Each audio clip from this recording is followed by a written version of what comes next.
संध्या अपनी दो बहुएं और दो बेटों के साथ रहती है। एक दिन सुबह के समय संध्या अपनी बड़ी बहू सोनाली के पास जाती है। अरे सोनाली बहू, कल सीमा काफी देर से घर आई थी, इसलिए मैंने उसे नहीं उठाया। तो एक काम कर, आज घर का सारा काम तू ही कर ले, क्योंकि वो थकी हुई होगी ना। अरे माँ जी, ये भी कोई कहने वाली बात है क्या? आप चिंता मत कीजिए, मैं सारे काम कर दूंगी।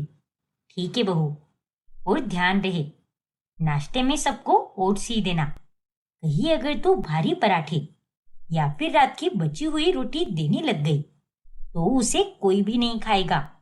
देख बहू, मैं तेरा मजाक नहीं बना रही, बस समझा रही हूँ तुझे। मुझे पता है माँ जी कि आप मुझे समझा रही हो, लेकिन आप फिक्र मत कीजिए, मैं सबके लिए ओट्स ही बनाऊंगी। फिर सोनाली अकेले ही पूरे घर का काम करने लगती है। फिर कुछ देर बाद सीमा अपने कमरे से निकलती है और वो सोनाली को काम करते हुए देखती है। अरे दीदी, आप अकेले अकेले काम क्यों कर रही हो? मुझे उठा दिया होता ना, तो मैं भी आपकी मदद कर देती। ऐसी बात नहीं है सीमा, कल तुम काफी देर से घर आई थी ना, और थकी हुई भी थी, इसीलिए तुम्हें परेशान करना मुझे ठीक नहीं लगा। और वैसे भी मुझे घर के काम करने की आदत है। आखिर आप क्या कहना चाहती हो दीदी, कि मुझसे कोई काम नहीं होता? अरे नहीं सीमा, मैंने ऐसे कब कहा? मैं तो बस ये कह रही हूँ कि तुम्हें ज्यादा काम करने की आदत नहीं है, और तुम तो कल रात को काफी देर से आई थी, और इसीलिए थकी होगी ये सोचकर तुम्हें परेशान नहीं किया। रहने दीजिए दीदी, मुझे अच्छे से पता है कि आप गरीब घर से आई हो, तो आपके मन में यही चलता होगा कि माँ जी के दिल में मैं जगह बना लूं, ताकि माँ जी अगर कभी महंगे महंगे तोहफे दे तो वो तोहफे बस आपको ही मिले। अरे नहीं सीमा, वैसे ये सब मेरे मन में तो कभी नहीं आया, पर अगर ये सच भी है तो इसमें परेशानी क्या है? अब तुम तो कितनी अमीर हो और तुम्हारे पास किसी भी चीज की कोई कमी नहीं है, लेकिन फिर भी तुम इतनी छोटी सी छोटी बात को लेकर कितना घबरा रही हो। कुछ भी, मैं किसी भी चीज से नहीं घबराती हूँ। मैं तो बस आपको समझना चाहती हूँ कि आखिर आप ऐसे क्यों हो। सीमा और सोनाली दोनों देवरानी और जेठानी होती हैं, तो थोड़ी बहुत नोक झोंक होना तो जायज ही था। फिर एक दिन, अरे सोनाली और सीमा बहू, बाजार से सब्जियां लानी है और महीने का पूरा राशन भी भरवाना है, तो तुम दोनों आज शाम को एक साथ चली जाना और सारा सामान लेकर आना। अरे माँ जी, सब्जियां तो बाजार से आ ही जाएगी, लेकिन राशन में किराना स्टोर से भरवा लेती हूँ। अगर हम राशन बल्क में लेते हैं तो हमारे 4 पैसे भी बच जाते हैं। अरे वाह सीमा बहू, तू तो बहुत होशियार निकली। अरे अब तक तो हम लोग यही आसपास की ही दुकानों से राशन लेते थे, इसीलिए तो मैं स्टोर से लेने की बात कर रही हूँ। अब दीदी तो गरीब परिवार से आई है, इसीलिए उन्हें ज्यादा ये बात पता ही नहीं होगी, क्योंकि उन्होंने राशन कभी बल्क में लिया ही नहीं होगा ना, इसीलिए। लेकिन इस बार से हम राशन बल्क में ही भरेंगे और वो लेने मैं चली जाऊंगी। और रही बात सब्जियों की, तो उसे लेने दीदी चली जाएगी, क्योंकि उस स्टोर में थोड़े हाई फाई लोग ही आते हैं ना, इसीलिए। ठीक है सीमा, और तुम बिल्कुल सही कह रही हो। मैं कहाँ स्टोर में जाकर राशन ला सकती हूँ? मैं तो सब्जियां ही लेकर आऊंगी।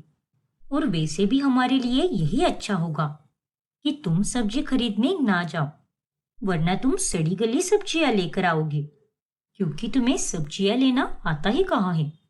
मतलब आप कहना क्या चाहती हो दीदी? अरे मैं जो भी कहना चाहती हूँ वो तो मैंने साफ साफ बोल दिया है। अब तुम अमीर हो, इसीलिए तुम्हें आम चीजों को परखना नहीं आता, और स्टोर में तो सब पैक ही मिलता है, तो वहां पर परखने की कोई जरूरत ही नहीं होती, इसीलिए वो काम तुम आसानी से कर पाओगी। हाँ हाँ, आपने तो जैसे पीएचडी करके रखी है ना। अरे अरे बस करो, तुम दोनों बहस क्यों कर रही हो? और तुम दोनों ने अब तय कर ही लिया है कि कौन कौन सा काम करने वाला है, तो बहस करने की क्या जरूरत है? चलो अब काम पर लग जाओ। ठीक है माँ जी, मैं अभी निकल जाती हूँ स्टोर के लिए। वहां पर तो समय लगता है ना, इसीलिए जल्दी जाकर अपना काम जल्दी निपटा लेती हूँ। संध्या ज्यादातर अपनी बहू के बीच में कभी नहीं बोलती। फिर कुछ दिनों के बाद एक शाम जब सभी लोग खाना खाने बैठते हैं, तभी अरे ये क्या सीमा, हम नाश्ता नहीं कर रहे। जो तुम खाने में हमें ब्रेड दे रही हो, अरे सबको भूख लगी है और खाने में सबको खाना ही चाहिए, जैसे कि दाल चावल रोटी और सब्जी। अरे दीदी, ये ब्रेड नहीं सैंडविच है। शायद आपको पता नहीं होगा ना, इसीलिए बता रही हूँ। और शायद इसीलिए आप इतना मुंह बना रही हो। पर कोई बात नहीं, आपको ही ये अच्छा नहीं लग रहा, लेकिन देखना आप, ये खाना सबको बहुत अच्छा लगेगा। अरे नहीं सीमा, भाभी सही कह रही है। अरे ये सब खाना तो नाश्ते में या स्नैक्स में चला जाता है, लेकिन हम इसे खाने की तरह तो नहीं खा सकते ना। लो, अब तो देवर जी ने भी यही बोल दिया। खैर कोई बात नहीं, अब तो बहुत समय हो गया है और मेरी अमीर देवरानी को समझाने से अच्छा तो यही होगा कि मैं सबके लिए झटपट कुछ खाने को बना देती हूँ, क्योंकि हम सबको बहुत भूख लगी है। फिर सोनाली सबके लिए खाना बनाती है और उसकी वाहवाही सुनकर सीमा का अब मुंह बन जाता है और वो चुपचाप बस देखती ही रहती है। फिर कुछ दिनों के बाद, अरे सोनाली, ये क्या पहना है तुमने? तुम्हें कहा था ना मैंने कि आज तुम्हें ड्रेस पहनना है, लेकिन देखिए ना, ये कितना अच्छा लग रहा है। अरे जेठ जी, लगता है दीदी को हमारी अमीरों वाली पार्टी की आदत नहीं हुई है, लेकिन इन्हें यहाँ आए हुए तो कितना समय हो गया है, तो अब तक तो इन्हें आदत हो जानी चाहिए थी ना। ऐसा कुछ भी नहीं है सीमा, और ये जरूरी भी तो नहीं है कि वहां पर बस ड्रेस ही पहनकर जाना चाहिए। अगर मैं ये कपड़े पहनकर वहां पर जाऊंगी तो वो लोग मुझे पार्टी से निकाल देंगे क्या? हाँ दीदी, वो आपको निकाल देंगे। और क्या है ना, हर पार्टी की एक थीम होती है और इस पार्टी की थीम है ड्रेस पहनकर जाना। और आप अगर ये कपड़े पहनकर वहां पर जाओगी तो वो लोग आपको देखकर ही समझ जाएंगे कि आप तो एकदम करीब हो और आपके पास कोई पैसे नहीं है। अरे बस कर सीमा बहू, हर बात पर तू उसे ताने देना क्यों शुरू कर देती है? और सोनाली बहू, जब माधव ने तुझे शुरू में ही बोल दिया था तो तूने ड्रेस क्यों नहीं पहनी? वो मुझे लगा कि मैं ड्रेस में बिल्कुल अच्छी नहीं लगूंगी, इसीलिए मैंने साड़ी पहन ली। देख सोनाली बहू, मैं तुझे एक बात बताती हूँ। जब मैं तुम लोगों की उम्र की थी तब मुझे ऐसा ही लगता था कि मेरे ऊपर ड्रेस बिल्कुल अच्छा नहीं लगेगा, लेकिन अब देखो, अब तो मैं 50 के ऊपर हो गई हूँ और अब मेरा ड्रेस पहनने का बहुत मन करता है, पर अब तो मैं कुछ भी नहीं कर सकती। लेकिन तेरा ऐसा बिल्कुल नहीं है, तुझ पर ड्रेस बहुत अच्छा लगेगा, इसीलिए जा और जल्दी से कपड़े बदल ले। अब सोनाली तैयार होकर आती है और फिर वो सभी लोग पार्टी में जाते हैं। फिर एक रात संध्या के सोने के बाद उसके बेटे और बहू चारों एक साथ बैठे होते हैं। माँ का 50वां जन्मदिन आ रहा है, इसलिए मैंने सोच लिया है कि ये जन्मदिन माँ के लिए खास होना चाहिए और हमें माँ को सरप्राइज देना चाहिए। हाँ, ये बेस्ट रहेगा। मैं और दीदी घर की सारी तैयारी कर लेंगे और आप दोनों किन किन लोगों को बुलाना है ये सब देख लेना। ठीक है, पर ध्यान रहे कोई गड़बड़ नहीं होनी चाहिए और माँ को तो गलती से भी कानों कान खबर नहीं लगनी चाहिए। अब संध्या के सभी बच्चे मिलकर उसके जन्मदिन की तैयारी में लग जाते हैं। उस दिन माँ जी ने ही कहा था कि उन्हें ड्रेस पहनने का बड़ा मन था, तो मैं माँ जी के लिए अपने हाथों से ही ड्रेस बनाऊंगी और ये बात मैं किसी को भी पता नहीं चलने दूंगी, वरना वो सीमा भी यही तोहफा देगी।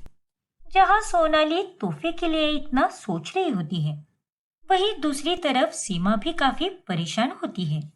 मैंने तो कितनी जगह पता कर लिया, लेकिन कहीं भी एक अच्छी ड्रेस ही नहीं आई है। माँ जी का जन्मदिन आने वाला है, और इस जन्मदिन के मौके पर मैं माँ जी को एक सुंदर ड्रेस तो देकर ही रहूंगी। एक काम करती हूँ, कल मॉल चली जाती हूँ। दीदी को तो मैं झूठ बोल दूंगी कि जन्मदिन के लिए कुछ सामान लेकर आना है, क्योंकि उन्हें पता नहीं चलना चाहिए, नहीं तो वो भी माँ जी के लिए ड्रेस लेकर आ जाएगी। बहुत चालू चीज है वो। अब दोनों बहुएं एक दूसरे से छुपाकर अपनी सास के लिए ड्रेस का इंतजाम करती हैं। ऐसे ही कई दिन निकल जाते हैं। मुझे तो पता ही नहीं था कि मैं इतनी अच्छी ड्रेस बना सकती हूँ। सच में ये ड्रेस तो बहुत ही प्यारी बन गई है और ये माँ जी को जरूर पसंद आएगी। आज रात में ही मैं माँ जी को सरप्राइज दूंगी और तभी मैं उन्हें ये ड्रेस भी दूंगी, ताकि वो कल की पार्टी में यही ड्रेस पहन कर आए। फिर रात के 12 बजे सभी लोग संध्या के कमरे में जाते हैं। Happy birthday. अरे तुम सब यहाँ पर? मुझे तो ये लगा था कि तुम लोग मेरा जन्मदिन भूल गए हो। अरे ऐसे कैसे बोल सकते हैं माँ जी, आप तो हमारे लिए बहुत खास हो। और ये देखिए, मैंने आपके लिए अपने हाथों से ये ड्रेस बनाई है और कल पार्टी में आप यही पहनना। अरे हद होती है दीदी, आपको पता चल गया था ना कि मैं माँ जी को ड्रेस गिफ्ट करने वाली हूँ और तभी आप भी उन्हें ड्रेस दे रही हो। लेकिन आपने इतनी जल्दी ड्रेस कैसे बना ली? जाने दो। ये देखिए माँ जी, मैंने 100 मॉल, दुकानें और स्टोर घूमे हैं और तब जाकर मैं आपके लिए इतनी प्यारी ड्रेस लेकर आई हूँ। इसीलिए कल की पार्टी में आप यही पहनना। अरे ऐसे कैसे? माँ जी तो मेरी वाली ही ड्रेस पहनेगी, क्योंकि इतनी मेहनत से बनाई है मैंने। जरूर तुमने ही मुझे देखा होगा और उसके बाद ही तुम्हारे दिमाग में ये ख्याल आया। बताइए ना माँ जी, आपको मेरी वाली ड्रेस पसंद तो आई है ना? और कल की पार्टी में आप इसे ही पहनोगी ना? हाँ माँ जी, अब आप ही दीदी को बता दीजिए कि आपको मेरी क्लासिक ड्रेस पसंद आई है, इसीलिए कल की पार्टी में आप मेरी वाली ही ड्रेस पहनोगी। अरे आज मेरा जन्मदिन है, इसीलिए आज के दिन तो मुझे चैन की सांस लेने दो। और रही बात कल के ड्रेस की, तो मुझे तो ये दोनों भी ड्रेस बहुत पसंद आई है। कल दिन के समय में सीमा ने लाई हुई ड्रेस पहनूंगी और रात के समय सोनाली की। अब तो खुश हो ना तुम दोनों? फिर अगली सुबह संध्या सीमा की लाई हुई ड्रेस पहनती है और उनके घर में आस पड़ोस के भी लोग आए होते हैं। अरे वाह संध्या, तेरी ये ड्रेस तो बहुत अच्छी लग रही है। ए ना, अरे इसे मेरी बहू लेकर आई है और रात की पार्टी में जो ड्रेस पहनूंगी वो तो मेरी बड़ी बहू ने खुद अपनी हाथों से बनाई है। अच्छा ऐसा है क्या? तब तो देखना ही पड़ेगा कि रात वाला ड्रेस कैसा बना है। वैसे तेरा तो ये 50वां जन्मदिन है, तो कुछ तो खास जरूर होगा। फिर रात के समय संध्या सोनाली की बनाई हुई ड्रेस पहनकर तैयार हो जाती है और वो पार्टी में आ जाती है। मानना पड़ेगा संध्या, बड़ी हिम्मत है तेरे अंदर। अरे दिन में भी बूढ़ी गोदी लाल लगाम की तरह ड्रेस पहनकर आ गई और रात में भी यही हाल है। अरे खुद को कभी आईने में देखा है क्या तूने? कैसी लग रही है तू? क्यों, आखिर इसमें क्या खराबी है? अरे दिन में तो तुम सब कितनी तारीफ कर रहे थे, तो अब अचानक से मजाक क्यों बना रहे हो? अरे आज तो तेरा जन्मदिन है ना, इसीलिए कोई भी तेरा दिल नहीं दुखाना चाहता था। लेकिन सच कहूं संध्या, तो इन दोनों भी ड्रेस में तो बड़ी ही बकवास लग रही है। तभी वहां पर सीमा और सोनाली आती हैं। क्यों आंटी जी, लगता है आपकी बहू ने ऐसी ड्रेस आपको कभी नहीं दी है, इसीलिए आपको हमारी माँ जी से जलन हो रही है। क्या आंटी जी, इतनी खराब किस्मत है आपकी।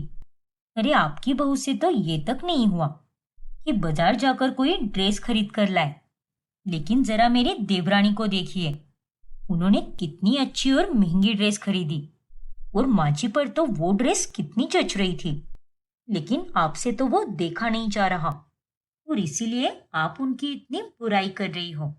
और दीदी ने जो ये ड्रेस बनाई है ना, इसमें तो माँ जी कितनी प्यारी लग रही है, लेकिन ये भी आपसे सहा नहीं जा रहा, इसीलिए अब आपका इतना मुंह खुल रहा है। अरे शांत हो जाओ तुम दोनों। नहीं माँ जी, अरे ऐसे कैसे शांत हो जाए हम?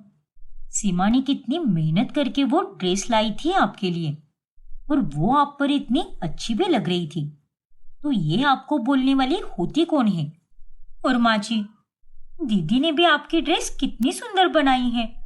इनकी कला का तो कोई मुकाबला भी नहीं कर सकता। और ये नीलम आंटी की बहू तो अपने सपने में भी नहीं सोच सकती कि वो ऐसा भी कुछ कर सकती है।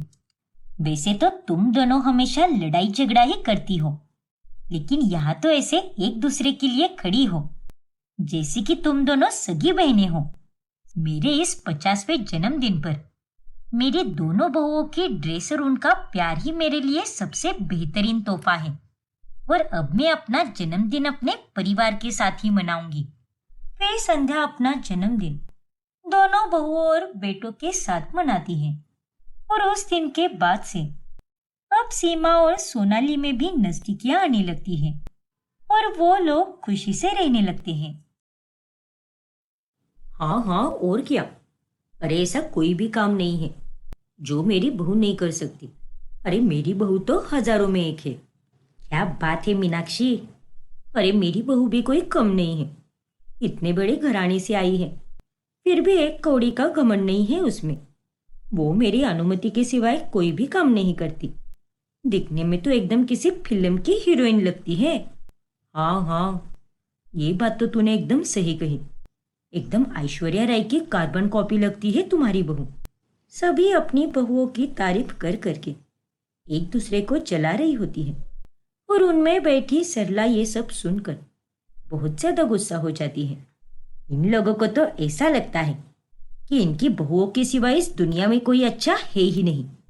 अरे सरला, तू क्यों मूर्ति बनकर बैठी है? अरे बैठे भी क्यों ना, अभी तक इसकी बहू जो नहीं आई। हाँ, और अफसोस तुझे अच्छी बहू ढूंढकर भी नहीं मिलने वाली, क्योंकि आजकल का जमाना बहुत बदल गया है। अरे हम सबके बेटों की शादी तो आज से 4 से 5 साल पहले हुई थी। हाँ, और 4-5 सालों पहले लड़कियां काफी सुशील थी, लेकिन अब सबकी सब एकदम बिगड़ेल हो चुकी है। अरे तुम लोगों को क्या लगता है तुम्हारी ही बहू कमाल की है क्या? अरे तुम लोगों की बहू होंगी कहीं की हूर परिया, लेकिन देखना एक दिन मैं भी ऐसी बहू लेकर आऊंगी जो हजारों में तो क्या लाखों में एक होगी। क्या बात है सरला, फिर तो हमें भी अब बेसब्री से इंतजार रहेगा। सही कहा। वैसे सरला, तू तो इस मोहल्ले की सबसे अमीर औरत है, तो तुझे तो कोई भी बहू मिल जाएगी। बात तो तूने एकदम सही कही, लेकिन मुझे पैसों की लालची या कामचोर बहू नहीं चाहिए। मेरी बहू में सारे गुण होने चाहिए, और वो एकदम हटके होनी चाहिए। तुम लोग तो बस देखते ही रह जाओगे जब मैं अपनी बहू लेकर आऊंगी। सरला अब पंडित जी का कान खाने लगती है। अरे सरला बहन, इतनी सारी लड़कियों की तस्वीरें तो भेज दी है मैंने आपको, और उसके साथ मैंने उनका बायोडेटा भी भेज दिया है। वो सब मैं नहीं जानती पंडित जी, मुझे और तस्वीरें चाहिए। अरे ये सारी लड़कियां एकदम मामूली सी है, लेकिन मेरी बहू अलग होनी चाहिए। एकदम ऐसे जैसे जब भी कोई उसे देखे तो उसका मुंह खुला का खुला रहना चाहिए। बाप रे सरला बहन, आपकी फरमाइश कुछ ज्यादा ही है। हाँ, तो आपको दक्षिणा भी उतनी ही दे रही हूं ना मैं। देखिए पंडित जी, मेरे काम में ज्यादा आलस मत कीजिए, और मुझे जल्द से जल्द कोई अनोखी लड़की ढूंढ कर दीजिए। ठीक है सरला बहन, रखता हूं मैं फोन। राधे राधे। राधे राधे पंडित जी। अभय एक बहुत ही बड़ा बिजनेसमैन होता है, और पूरे मोहल्ले में केवल एक ही बंगला होता है, और वो सरला का बंगला होता है। ऐसे ही एक रोज जब सरला अभय के कमरे में जाती है, तभी वहां पर पड़े हुए फोन में वो मैसेज देख लेती है।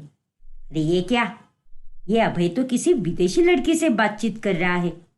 हे भगवान, मामला तो काफी गंभीर लग रहा है। बाप रे, ये चुम्मी वाली इमोजीज, वो भी इतने सारे। उतने में वहां पर अभय आ जाता है, और वो सरला से फोन छीन लेता है। ये आप क्या कर रही हो माँ? दूसरों का फोन देखना बुरी बात होती है, आइंदा से ऐसा कभी मत करना। अरे लेकिन निकम्मा कहीं का, सच सच बता, कौन है ये लीजा नाम की चुड़ैल? अरे माँ, प्लीज उसे चुड़ैल मत कहिए। हम दोनों ऑनलाइन फ्रेंड्स हैं और वो लंदन में रहती है। ऐसा वैसा कुछ भी नहीं है, बस अच्छे दोस्त हैं हम। अरे सब पता है मुझे, देख लिया मैंने कितने अच्छे दोस्त हो। मैं कोई अनपढ़ या गंवार नहीं हूँ, मुझे भी पढ़ना लिखना आता है। ओफो माँ, क्या अभी? चल चल, ज़्यादा परेशान मत हो, मैं तुझे कुछ भी नहीं बोलूँगी। अरे अभी तो तेरी उम्र है, कर ले जो करना है। मुझे दाल भात में मुसलचंद नहीं बनना है, पागल कहीं का। ठीक है माँ। इतना कहकर सरला वहां से चली जाती है और वो अब दिन रात उस फिरंगी लड़की के बारे में ही सोचती रहती है। फिर रात में जब अभय सो जाता है, तभी सरला चुपके से जाकर अभय के फोन में से लीसा का सोशल मीडिया आईडी ले लेती है। और फिर बाद में यह अभय तो सामने से लीसा के बारे में कुछ भी नहीं बताएगा, इसीलिए अब मुझे ही इससे बात करनी होगी। उन दोनों की चैटिंग को पढ़कर तो ऐसा ही लग रहा था जैसे दोनों एक दूसरे से बेहद प्यार करते हैं। एक काम करती हूँ, सीधे कॉल कर देती हूँ लीसा को। यहाँ पर तो रात हो रही है, तो वहाँ दिन हो रहा होगा, लीसा उठा लेगी मेरा फोन। अब सरला सीधे लीसा को कॉल करती है और लीसा सरला को सुनकर हैरान रह जाती है। Oh my God, Sarla aunty, आप कैसे बात कर रही है मेरे साथ? आई मीन, आपके पास मेरा नंबर कैसे पहुंची? दया रे दया, ये फिरंगन तो हिंदी भी बोलना जानती है। वो दरअसल बेटा हुआ यूं कि अब सरला लीसा को सब कुछ बताती है कि कैसे वो उस तक पहुंची और वो उसके सामने शादी का प्रस्ताव रखती है। व्हाट? शादी? यस यस, शादी। मेरा मतलब शादी। देखो लीसा, मैंने गलती से ही से पर तुम्हारे और अभय के सारे चैट्स पढ़ लिए थे और मैं इतनी भी बेवकूफ नहीं हूँ जो मुझे कुछ भी समझ ना आए। अरे मैं सब समझ चुकी हूँ कि तुम दोनों एक दूसरे से प्यार करते हो। यस आंटी, आपने सही सुनी है। We both love each other a lot और हम शादी के बारे में भी सोचे हैं, बट इतना जल्दी नहीं। अरे बेटा, शादी ब्याह सही उम्र में हो जाए तो ही अच्छा होता है। चलो अब जल्दी से इंडिया आ जाओ और मेरी बहू बन जाओ। पर आंटी, पर वर कुछ नहीं, अभय मेरी बात के आगे कभी नहीं जाएगा। बस तुम यहाँ पर जल्दी से आ जाओ, मैं तुम्हारे लिए टिकट्स बुक करती हूँ। नो नो नो, आप टिकट्स काय को बुक करती हो? काय को? अरे बाप रे, तुम तो यहाँ की भाषा को ज़्यादा ही अच्छे से जानती हो। Not like that. मैंने वो एक वेब सीरीज देखी थी, उसी में ये शब्द इस्तेमाल की हुई थी और मेरे को हिंदी इसीलिए आता है बिकॉज मैंने लाइफ में ढेर सारी इंडियन मूवीज देखी है। अच्छी, मेरा मतलब अच्छा। हे भगवान, इस फिरंगन से पहली बार बात करके ही मेरी हिंदी की ऐसी की तैसी हो रही है। लेकिन जब ये मेरी बहू बनेगी तब क्या होगा? खैर, इसे तो मुझे किसी भी हालत में अपनी बहू बनाना है। मेरी लाखों में एक फिरंगी बहू जो मोहल्ले में आते ही सबके सब हिल जाएंगे। देखिए आंटी, आप मेरा टिकट नहीं बुक करिए, मैं आ जाएंगे अकेली ही, डोंट वरी। अब लीसा लंदन से इंडिया आती है और वो भी अभय के घर पर। अभय लीसा को घर आए देखकर एकदम से चौंक जाता है। ओ तेरी, अभय, तुझे क्या हो गया है? अब तो तुझे हर जगह लीसा दिखाई दे रही है। अभय, मैं तुम्हारी लीसा ही है, मैं लंदन से आ गई है। क्या? हाँ बेटा, तू कोई सपना नहीं देख रहा, लीसा सच में आई है यहाँ पर और इसे मैंने ही बुलाया है। व्हाट? मेरा मतलब ये सब कब हुआ, कैसे हुआ? मेरा तो दिमाग ही चकरा रहा है। दरअसल हुआ यूं। फिर सरला अभय को सब कुछ बताती है कि कैसे उसने लीसा को इंडिया बुलाया होता है और वो अब उन दोनों को उनकी शादी का फैसला भी सुनाती है। अरे क्या माँ, आप तो एकदम चालाक निकली। लेकिन मुझे इतनी जल्दी शादी नहीं करनी और ना ही लीसा को करनी है। अरे बकवास बंद करो तुम दोनों अपनी। इसी महीने में शादी होगी तुम दोनों की। तेरा तो पता नहीं, लेकिन लिसा राजी हो चुकी है। क्या लिसा, ये सच है? यस भाई, इट इज ट्रू। वक्त बीतता जा रहा है और मैं चाहती हूँ कि मेरे बेटे की शादी एकदम सही वक्त पर हो जाए, और मुझे लिसा जैसी ही लाखों में एक बहू चाहिए थी। ठीक है फिर, अब जब माँ और गर्लफ्रेंड ही राजी है तो मुझे कोई दिक्कत नहीं है। इस तरह से लिसा और अभय की शादी हो जाती है और सरला की फिरंगी बहू देखकर मोहल्ले में सबके सब आश्चर्यचकित रह जाते हैं। बाप रे, अरे सरला, तूने तो एकदम तीर मारा है। सीधे फिरंगी बहू लेकर आई है तू तो। वही तो कहा था ना मैंने, मेरी बहू लाखों में एक होगी। लेकिन ये फिरंगी होकर भी हिंदी बहुत अच्छे से जानती है और एकदम सुशील है मेरी बहू। वाह सरला, तेरे तो मजे है भाई। अब लिसा सबके लिए घर में चिकन बनाती है। अरे बहू, इस चिकन के साथ रोटी या चावल कुछ बनाए नहीं क्या तूने? नो माँ जी, इसे तो ऐसे ही खाएगी तुम। क्या?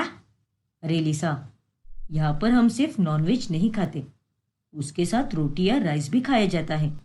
Oh my God, I am sorry माँ जी, मैं अभी बनाते हैं। वेट। अरे कोई बात नहीं बहू, अब रहने दे, आज हम ऐसे ही खा लेंगे। लेकिन अगली बार से ध्यान रखना, ठीक है ना? पक्की माँ जी, मैं ध्यान में रखेगी, ये डोंट वरी। मोहल्ले की औरतों को सरला से अब जलन होने लगती है। इसलिए एक दिन वो लिसा के साथ मस्ती करती है। अरे लिसा, जरा यहाँ पर आओ तो। नमस्ते काकड़ी जी। काकड़ी जी? अरे गधेड़ी, वो काकी जी होता है। ओह सॉरी काकी जी, मेरा हिंदी नॉट सो गुड। बोलिए ना, क्या हुई है? मेरा एक काम करोगी क्या? उस बूढ़े आदमी के पास चली जाओ और उससे कहो चुम्मा चुम्मा दे दे। व्हाट? काकी जी, मैं कोई बुद्धू नहीं है, बचपन से इंडियन फिल्म्स देखते आई है मैं। चुम्मा चुम्मा दे दे मेरा फेवरेट सॉन्ग है। आपको लगा कि ये फिरंगी है तो इसको येड़ा बना देते हैं, बेटे से नहीं हो पाएगा। तभी वहां पर सरला आती है। अरे कितनी बड़ी जलकुकड़ी है रे तू, मेरी बहू से ऐसी हरकतें करवा कर उसकी इज्जत की धज्जियां उड़ाना चाहती है क्या? अरे नहीं सरला, मैं तो वो। अरे दफा हो जा मेरी नजरों के सामने से, वरना मुझसे बुरा और कोई नहीं होगा। फिर वो औरत वहां से भाग जाती है। फिर एक दिन जब सरला बाजार से घर आती है, तभी वो लिसा को फोन पर बात करते हुए सुन लेती है। अरे टेंशन काय को लेता, अपन है ना, अपन जो करने आएला है वो करके ही रहेगा मेरी जान। क्या माझी, आप इधर? लेकिन बहू, तू इतनी शुद्ध और गुंडे मवाले वाली हिंदी में कैसे बात कर रही थी और किससे बात कर रही थी? माझी, वो मैं अभय से ही बात कर रही थी, उसके साथ मस्ती कर रही थी। उसका दिल जीतने के लिए आई है मैं इधर, तो बस वही बात कर रही थी। हे भगवान, तुम दोनों भी ना सच में पागल कर दोगे मुझे किसी दिन। अब आए दिन सरला की पड़ोसन इंदु देखती है कि सरला और अभय के बाहर जाने पर लिसा से मिलने के लिए एक मवाली जैसा आदमी आता है। ऐसे ही एक दिन जब वो झाँक कर देखती है, तभी बस कुछ दिन और फिर मैं उस लंगूर अभय की सारी प्रॉपर्टी हड़प कर उसे धोखा दे दूंगी और फिर अपन दोनों भाग जाएंगे यहाँ से और मस्त ऐश करेंगे। एकदम मस्त प्लान बनाएला है तूने। फिरंगी बनकर सबको मस्त उल्लू बना रेली है। किसी को पता ही नहीं कि तूने ये सब नाटक किएला है। उस अमीर अभय को ऑनलाइन पे फंसाने से लेकर शादी तक सब कुछ एक नाटक किएला है तूने। अरे शांत रहना जानू, दीवारों को भी कान होते हैं। अल्लाह, अपन तो भूल ही गया था रे। हे भगवान, इसका मतलब ये सरला की लाखों में एक बहू एक फर्जी औरत है जो बस फिरंगी बनने का नाटक कर रही है। नहीं नहीं, मुझे ये बात सरला को बतानी होगी। फिर इंदु उन दोनों का वीडियो शूट कर लेती है और वो वीडियो बाद में वो सरला को दिखाती है, जिसके बाद सरला लिसा को थप्पड़ लगाती है। और उसे धक्के मारकर घर से बाहर निकालती है। माँ जी, ये आप क्या कर रही है? मुझे हाउस के बाहर क्यों निकाल रही है? बकवास बंद कर लीसा, बहुत हुआ तेरा नाटक। हमें तेरा सच पता चल चुका है कि तू एक नकली फिरंगी है और तूने ये सब सिर्फ मेरे बेटे के पैसे हड़पने के लिए किया है। अरे भला हो उस इंदु का, उसने आज मुझे बचा लिया। अरे वो चाहती तो ये वीडियो हर तरफ फैला देती, पर उसने ऐसा नहीं किया। अभय, तुम्हारी मॉम ये क्या कह रही है? चुप हो जाओ लिसा, एक नंबर की फ्रॉड हो तुम। निकल जाओ यहाँ से, वरना मैं तुम्हें पुलिस के हवाले कर दूंगा। फिर अंत में लिसा का पर्दाफाश होने पर वो कहीं की नहीं रहती और लाखों में एक बहू ढूंढने के चक्कर में सरला को भी एक अच्छा सबक मिलता है। रोशनी अपने पति संदीप और सास प्रतिभा के साथ रहती है। एक दिन की बात है जब संदीप छत पर बैठा होता है और बैठे बैठे मस्त जलेबियां खा रहा होता है। ये लो, और तुम तो बस बैठे बैठे ठूसते रहो। वाह वाह वाह, क्या कमाल की जलेबी बनाई है तुमने रोशनी, सच में खाकर तो बड़ा मजा आ गया। और कुछ आता भी है क्या तुम्हें? बस दिन रात चढ़ते रहते हो। एक नंबर के लुच्चे और नालायक पति हो तुम। अरे यार रोशनी, चिल करो ना, कितना बोलोगी? तभी रोशनी की नजर सामने की छत पर जाती है, जहाँ पर वो देखती है कि उसका नया पड़ोसी वहां पर वर्कआउट कर रहा है। हाय, क्या नजारा है! वो देखो, सामने की छत पर ये हमारे नए पड़ोसी हैं, कल ही शिफ्ट हुए हैं। मेरी नई पड़ोसन का पति तो कितना हॉट, हैंडसम और हैपनिंग है, और तुम देखो एकदम पेटूराम हो। अरे कुछ तो शर्म करो। उसे देखो, वो कितना स्मार्ट है। काश तुमसे पहले वो ही मुझे मिल जाता। अरे धीरे बोलो रोशनी, क्योंकि माँ ने अगर तुम्हारी बातें सुन ली तो जमकर तुम पर तानों की बौछार करेगी। अरे बाबा, एक ही तो लाइफ होती है, और मुझे अपनी लाइफ में 3 चीजों से ही प्यार है। एक तो माँ है, दूसरा तुम, और तीसरा है खाना। और अगर मैं खाने में ही परहेज करता रहा तो मैं तो पूरी तरह सूख ही जाऊंगा। और वैसे भी व्यक्ति को मन से अच्छा होना चाहिए। बाहरी सुंदरता का क्या है, आज है तो कल ढल जाएगी। तुम तो बस यही कहते रहो और मेरी और अपनी जिंदगी खराब करो। लेकिन रोशनी, उसमें बुराई भी क्या है? अगर मुझे खाना पसंद है तो तुम्हें उससे क्या प्रॉब्लम है? जाने दो, तुमसे तो बात करना ही बेकार है। फिर रोशनी वहां से रूठकर चली जाती है। फिर एक दिन रोशनी को उस पड़ोसन के पति का फोन आता है। हेलो, आवाज आ रही है ना मेरी? अरे हाँ भाई, आ रही है। भोंकना जल्दी, कौन बोल रहा है और क्या काम है? जी मैं आपका नया पड़ोसी बात कर रहा हूँ, विवान चतुर्वेदी। मैंने आपका फोन नंबर मोहल्ले के व्हाट्सएप ग्रुप से लिया है। क्या विवान जी, आप बताइए ना, कैसे फोन किया मुझे? वैसे मैंने आपकी बीवी से कल बात की थी, वो दूध वाले का नंबर मांग रही थी। उनसे मिलकर तो मुझे बहुत अच्छा लगा। हाँ, मेरी आयशा तो है ही बहुत अच्छी, इसीलिए मैं उससे इतना प्यार करता हूँ। How sweet. वैसे आज हम दोनों बाहर घूमने जा रहे हैं। परसों उसका जन्मदिन है ना, इसीलिए आज कुछ तोहफे और बाकी चीजें आएगी पार्सल में, और हमें घर आते आते लेट हो जाएगा। इसीलिए आप प्लीज उसे अपने पास रख लेना। फिर बाद में जब हम घर आएंगे तब आपसे ले सकेंगे। आई होप कि आपको इसमें कोई दिक्कत नहीं होगी। अरे नहीं विवान जी, मुझे क्यों दिक्कत होगी? मैं रख लूंगी अपने पास, फिर आपके घर आने पर मैं उन्हें वापस लौटा दूंगी। ठीक है आयशा जी, थैंक यू सो मच। और हाँ, वैसे पड़ोसियों को तो क्या न्योता देना, लेकिन आप अपने परिवार के साथ परसों आयशा की बर्थडे पार्टी में जरूर आना। जी विवान जी, हम लोग पक्का आएंगे। फिर रोशनी फोन कॉल कट कर देती है, जिसके बाद दोपहर तक सारे तोहफे और बाकी की चीजें डिलीवर हो जाती है और उन्हें देखकर रोशनी की आंखें फटी की फटी रह जाती है। अरे वाह, इतने सारे महंगे और बढ़िया से तोहफे हैं। सच में विवान तो अपनी बीवी से बहुत प्यार करता है। वो तो बार बार फोन पर भी बस मेरी आयशा ही करता जा रहा था। और एक मेरा पति है। फिर जब विवान घर आता है तब रोशनी उसे वो सारे गिफ्ट दे देती है और रात होने पर वो अपनी रसोई की खिड़की में खड़ी रहकर दूरबीन लगाकर विवान और आयशा के घर को देखती है, जहाँ पर विवान आयशा को बड़े ही प्यार से अपने हाथों से खाना खिला रहा होता है।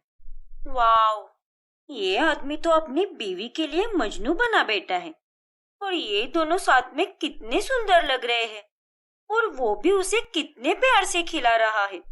काश मेरी किस्मत में भी इस संदीप की जगह पर ऐसा ही कोई हैंडसम और केयरिंग पति होता तो मेरी लाइफ भी कितनी सुंदर होती। फिर 2 दिन बाद रोशनी और संदीप आयशा की बर्थडे पार्टी में जाते हैं, जहाँ पर विवान आयशा को सबके सामने डायमंड रिंग गिफ्ट करता है। Wish you many many happy returns of the day my sweet heart.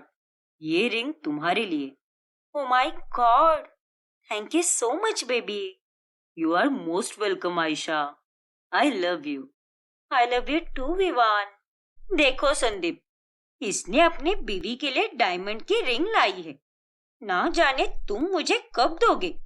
बहुत जल्द दूंगा रोशनी, तुम टेंशन मत लो। अरे क्या टेंशन नहीं लूं, मेरी लाइफ की सबसे बड़ी टेंशन तो तुम ही हो। फिर थोड़ी देर बाद में सारे कपल्स डांस करने लगते हैं। तभी रोशनी और संदीप भी डांस करते हैं, लेकिन संदीप की वजह से रोशनी धड़ाम करके कोने में गिर जाती है और उस पर सभी लोग खूब हंसने लगते हैं, जिस वजह से उसकी काफी बेइज्जती हो जाती है। अरे कैसा पति है ये, बीवी के साथ डांस कर रहा है या कुश्ती लड़ रहा है। और नहीं तो क्या, बेचारी इसकी बीवी। ओह नो, आप ठीक तो हो ना रोशनी? हाँ आयशा, मैं ठीक हूँ। आई एम रियली सॉरी रोशनी, मैं तो बस तुम्हें हल्के हाथ से ही घुमा रहा था। लेकिन संदीप भाई, अगर आपको डांस करने आता ही नहीं तो आपने किया ही क्यों? अब देखिए, रोशनी जी की कमर पर चोट आ गई है। रोशनी उस वक्त संदीप से कुछ भी नहीं बोलती और वो अपने घर चली आती है। Roshni, I am really sorry बाबा, प्लीज ऐसे चुप मत बैठो, कुछ तो बोलो यार। अरे तुम चुप रहो, एक नंबर के नालायक पति हो तुम।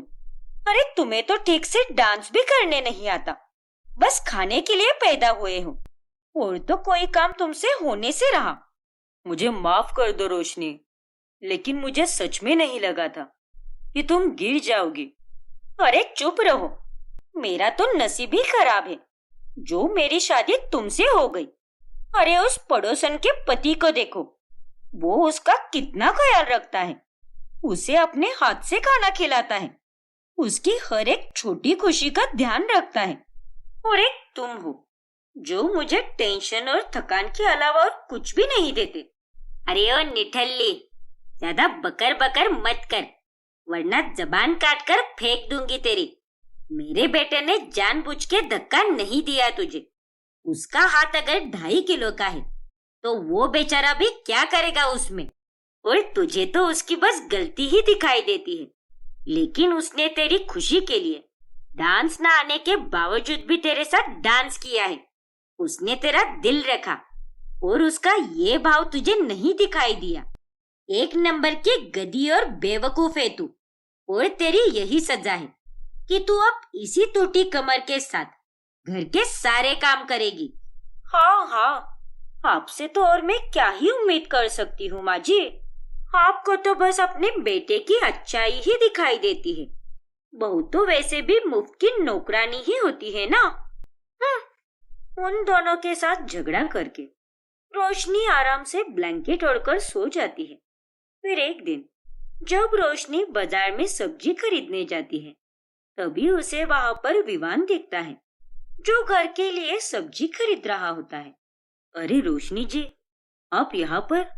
और अब आपकी तबीयत कैसी है? जी विवान जी, अभी मैं ठीक हूँ। मैं तो बस घर के लिए सामान और कुछ सब्जियां लेने आई थी। आप भी यहाँ पर सब्जियां लेने आए हो क्या? हाँ रोशनी जी, आज आयशा का आराम करने का मन है, इसीलिए मैं ही सब्जियां ले रहा हूँ। उसे ये लौकी की सब्जी बहुत पसंद है, इसीलिए आज तो मैं उसके लिए यही बनाऊंगा।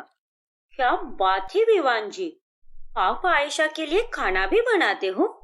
हाँ रोशनी जी, मुझे अपने हाथों से खाना बनाकर आयशा को खिलाना बहुत अच्छा लगता है और उसे भी मेरे हाथ का खाना बहुत पसंद आता है। ये तो बड़ी अच्छी बात है विवान जी, मानना पड़ेगा, आप एक आइडियल हस्बैंड हो। जी शुक्रिया, लेकिन मेरी आयशा भी एक आइडियल वाइफ है, इसीलिए हम दोनों के बीच इतना प्यार बना हुआ है। फिर रोशनी सब्जियां खरीदने लगती है।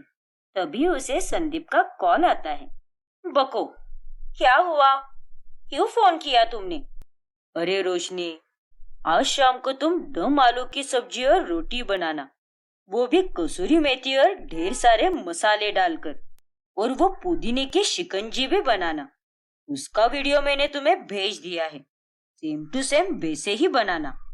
तुम तो बस ऑर्डर ही देते रहो।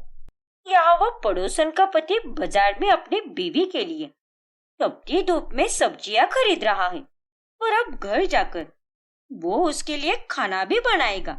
और एक तुम हो जो मेरे लिए सब्जी खरीद कर बनाना तो क्या, मेरे साथ कभी बाजार में सब्जी का थैला भी नहीं पकड़ते। नॉनसेंस कही के। रखो फोन। फिर रोशनी गुस्से में फोन कॉल कट कर देती है, जिसके बाद संदीप तय करता है कि वो उसकी बीवी के लिए सरप्राइज प्लान करेगा। फिर वो अपनी माँ की मदद लेकर रोशनी के लिए एक प्यारा सा गिफ्ट और घर पर उसकी पसंद की डिश बनाता है। ओ माय गॉड, ये सब क्या है संदीप? मैं कोई सपना तो नहीं देख रही ना? अरे नहीं रोशनी, ये सब मैंने तुम्हारे लिए ही किया है। ये देखो, तुम्हारी मनपसंद डिश, खाओ ना इसे। फिर जब रोशनी वो खाना चखती है, तभी और ये नूडल्स और सैंडविचेस कितने घटिया बने हैं। आज तक मैंने ऐसा खाना कभी नहीं खाया। और ये क्या लेकर आए हो तुम? ये बैग और ये ड्रेस, ये सब मुझे बिल्कुल पसंद नहीं आया। क्या यार, सारा मूड खराब कर दिया तुमने तो। मुझे लगा था कि मेरे ताने सुन सुनकर थोड़ा तो तुम में सुधार आ जाएगा, लेकिन नहीं, कुत्ते की दुम तो हमेशा टेढ़ी की टेढ़ी ही रहेगी। ये कहावत भूल बैठी थी मैं। लेकिन रोशनी, ये सब मैंने सिर्फ तुम्हारे लिए ही किया है और पूरे दिल से किया है।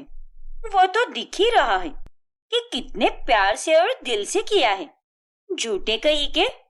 बस बहुत हुआ बहू, आजकल तू बहुत ज्यादा बोल रही है। अरे मेरे बेटे ने अपनी ऑफिस की छुट्टी लेकर तेरे लिए इतनी धूप में शॉपिंग की और घर आकर रसोई में 2 से 3 घंटे पसीना बहाकर ये सारे पकवान बनाए, और तू कह रही है कि झूठा है ये? अरे भले ही इसने तेरे लिए जो भी लाया है वो तुझे ना पसंद हो, उसके सारे पदार्थ बेस्वाद बने हो, लेकिन तू यह सब देखने की जगह पर अपने पति का प्यार देखना, इसके अच्छे गुण गिन लेती। नालायक कहीं की, तुझे तो बस दूसरों का प्यार ही दिखाई देता है, लेकिन अपने पति का प्यार तो कभी देखती ही नहीं तू। हर किसी को प्यार जताना नहीं आता बहू, लेकिन उसमें भी अगर कोई जताता है तो तुझे उसकी कदर करनी चाहिए।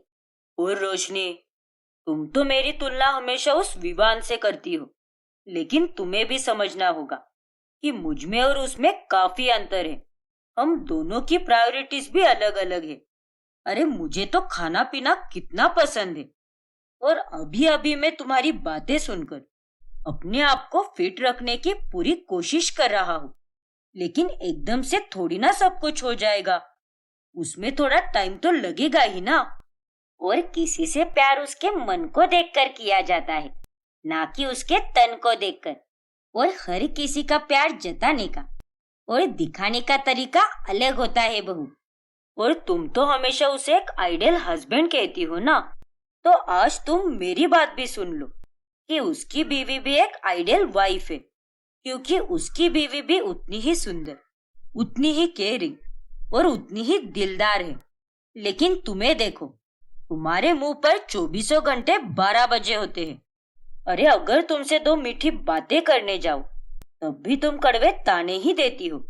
प्रतिभा और संदीप की ये बातें सुनकर रोशनी को बहुत बुरा लगता है और वह बहुत भावुक हो जाती है।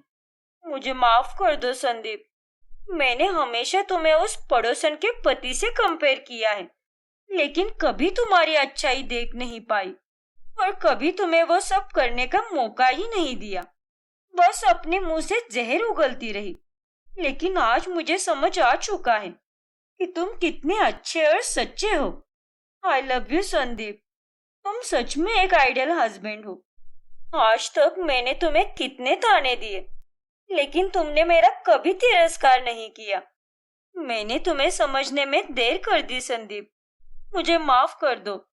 फिर संदीप और प्रतिभा रोशनी को माफ कर देते हैं, जिसके बाद वो तीनों खुशी से साथ रहते हैं।